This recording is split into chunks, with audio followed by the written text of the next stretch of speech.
अक्षय तृतीया हा हिंदू दिनदर्शिकेतील एक महत्वाचा दिवस आहे। हिंदू दिनदर्शिकेप्रमाणे वैशाख शुद्ध तृतीया या दिवशी अक्षय तृतीया येते। अक्षय तृतीया 3.5 मुहूर्तांपैकी एक आहे हे तर आपल्याला माहितीच आहे। काल विवेक या ग्रंथामध्ये या दिवशी व्रत करण्याचं महत्त्व सांगितलंय। या दिवसाला अख्खा तीज असं म्हटलं जातं। अक्षय तृतीयेच्या दिवशी दान करण्याला विशेष महत्त्व आहे असं मानलं जातं। या दिवशी दान दिल्यास अक्षय पुण्याची प्राप्ती होते असं म्हटलं जातं आणि आपल्याला कधीही काहीही कमी पडत नाही। या दिवशी खास करून गरजू व्यक्तींना दान दिल्याने अन्नधान्यात समृद्धी लाभते।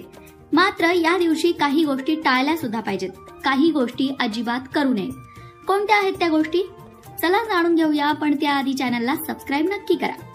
मित्रांनो, अक्षय तृतीयेच्या दिवशी ज्या गोष्टी करू नये त्यात सगळ्यात पहिली गोष्ट म्हणजे रागराग करू नये। अक्षय तृतीयेच्या दिवशी आपल्या मनात कुणाबद्दलही राग असेल तर तो सोडून द्यावा, राग मनात ठेवू नये। कारण या दिवशी आपण भगवान विष्णू आणि माता लक्ष्मी यांची पूजा करत असतो, आपल्या घरात समृद्धी यावी म्हणून। पण जर आपल्या मनामध्ये एखाद्या व्यक्तीबद्दल राग असेल तर माता लक्ष्मी आपल्यावर प्रसन्न होत नाही असं म्हटलं जातं। म्हणूनच अक्षय तृतीयेच्या दिवशी कुणाबद्दलही राग, द्वेष, मत्सर मनामध्ये ठेवू नका। त्यानंतर दुसरी महत्वाची गोष्ट म्हणजे रिकाम्या हाताने घरी जाऊ नका।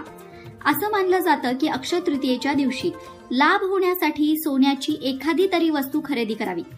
या दिवशी घरी रिकाम्या हाताने जाणे अशुभ मानले जाते। जर सोनं खरेदी करणं शक्य नसेल तर तुमच्या क्षमतेनुसार धातूपासून तयार केलेली एखादी वस्तू तुम्ही खरेदी करू शकता, परंतु रिकाम्या हाती घरी जाऊ नका। आणि त्यानंतरची तिसरी गोष्ट म्हणजे स्नान न करता तुळशीची पानं तोडू नका। मंडळी, आपण अक्षय तृतीयेच्या दिवशी माता लक्ष्मी आणि भगवान श्री हरी विष्णू यांची पूजा करतो आणि या पूजेमध्ये अर्थातच त्यांना तुळशी पत्र वाहतो। परंतु हे वाहत असताना लक्षात ठेवा की तुळशीची पानं तुम्ही जेव्हा तोडाल तेव्हा तुम्ही स्नान करून शुद्ध झालेले असाल। मनाने आणि शरीराने शुद्ध होऊनच तुळशीची पानं तोडावी आणि मग ती ईश्वराला अर्पण करावी। इतकंच नाही तर समृद्धीसाठी भाविकांनी अक्षय तृतीयेच्या दिवशी चुकूनही भगवान विष्णू आणि माता लक्ष्मी यांची वेगवेगळी पूजा करू नये, दोघांचीही एकत्र पूजा करावी। त्यामुळे तुमच्या घरात अक्षय समृद्धी येते असं म्हटलं जातं। मंडळी, या होत्या त्या 3 गोष्टी ज्या अक्षय तृतीयेच्या दिवशी चुकूनही करू नका। पण मग काय करावं? अक्षय तृतीयेच्या दिवशी मी मघाशी म्हटलं तसं सोनं नक्की खरेदी करा, शक्य नसेल तर कुठल्याही धातूची वस्तू खरेदी करा। त्याचबरोबर अक्षय तृतीयेच्या दिवशी भगवान श्री हरी विष्णू आणि माता लक्ष्मी यांची पूजा मनापासून करा। जप, जाप्य, होम, हवन तुम्हाला जेवढं करता येईल, नामस्मरण करता येईल तेवढं करा। कारण की अक्षय तृतीयेच्या दिवशी जी उपासना आपण करतो त्या उपासनेने अक्षय पुण्याची प्राप्ती आपल्याला होते असं म्हटलं जातं आणि जे काही उपासनेत आपण करतो त्याचं दुप्पट फळ आपल्याला मिळतं असं सुद्धा म्हटलं जातं। म्हणून अक्षय तृतीयेसारखा पावन पुण्य दिवस हा आपण ईश्वर भक्तीत तल्लीन राहून घालवावा। अक्षय तृतीयेला सोनं खरेदी करणं शुभ असलं तरी सुद्धा सोन्याच्या वाढत्या किमतीमुळे या दिवशी सगळ्यांनाच सोनं खरेदी करणं शक्य नसतं, नाही का? अशा परिस्थितीत जर तुम्हाला सोनं खरेदी करता येत नसेल तर इतर काही गोष्टी आहेत ज्या तुम्ही खरेदी केल्याने तुमच्या घरात सुख समृद्धी येऊ शकते। या गोष्टींमुळे लक्ष्मी माता आणि धनाची देवता कुबेर यांचाही आशीर्वाद मिळतो। मग कोणत्या आहेत त्या गोष्टी ज्या आपण खरेदी करू शकतो अक्षय तृतीयेला? तर मंडळी, अक्षय तृतीयेला ज्या वस्तू तुम्ही खरेदी करणार आहात त्यामध्ये सगळ्यात पहिली वस्तू आहे जव। शास्त्रानुसार अक्षय तृतीयेला सोनं खरेदी करणं शक्य नसेल तर या दिवशी तुम्ही जव खरेदी करू शकता। हे सोनं खरेदी करण्यासारखं शुभ मानलं जातं। हे जव भगवान श्री हरी विष्णूंच्या चरणी अर्पण करावे, नंतर लाल कपड्यात बांधून तिजोरीत ठेवावे। तुमच्या घरातील धनसंपत्ती दिवसेंदिवस वाढत जाईल। त्यानंतरची गोष्ट आहे कवड्या। कवड्या माता लक्ष्मीला खूप प्रिय आहेत। अक्षय तृतीयेला कवड्या विकत घेऊन देवी लक्ष्मीच्या चरणी अर्पण कराव्या।